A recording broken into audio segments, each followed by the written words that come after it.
দুই ধরনের কাস্টমার আছে। যেমন কিছু কাস্টমার আছে একটা জিনিস ফোকাস করে আসবে এবং সেটা পেয়ে গেলে সে আর বাকি সব ব্যাপার কম্প্রোমাইজ করবে। আর কিছু কাস্টমার আছে তার পেট ভরে না, ওয়ান্ট মোর টাইপের কাস্টমার।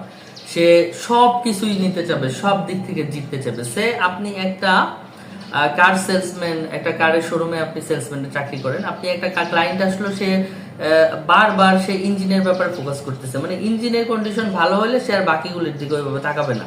বা হচ্ছে যেটা গাড়ির মডেলের দিকে, ডিজাইনের দিকে সে ফোকাস করতেছে, অথবা গাড়ির শেপ, আউটলুক বা কালারের দিকে সে ফোকাস করতেছে। এটা ক্লিক করে স্টাডি করে আপনি যদি বুঝতে পারেন সে আসলে একটা জিনিসই ফোকাস করতেছে, তাহলে ওই জিনিসটা ফোকাস করলে ওইটা নিশ্চিত করলে সেলটা হয়ে যাবে। খুব মানে মজা ওদের সাথে বিজনেস করার, সময় কম লাগে, রেজাল্ট বেশি আসে।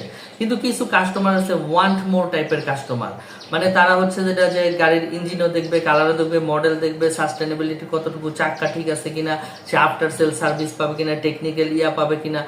তো এই টাইপের ওয়ান্ট মোর কাস্টমারকে যখন দেখবেন যে কোশ্চেনের পরে সে কোশ্চেন করতেছে, তাহলে দেরি না করে তাকে যত ফ্যাসিলিটিস আছে সে চাওয়ার আগেই তাকে বলে দিবেন যে এই এই এই 10টা ফ্যাসিলিটিস আছে আপনি পাবেন। তখন সে তাড়াতাড়ি স্যাটিসফাই হবে, যে সে তো ওয়ান্ট মোর, সে যা চাইতো সবকিছু সে চাওয়ার আগেই আপনি তাকে বলে দিলেন, এবং সে হচ্ছে তখন খুশি হবে এবং বিজনেসের ডিলটা সে ক্লোজ করবে। এই ক্লোজিংটাকে সামারি ক্লোজিং বলে।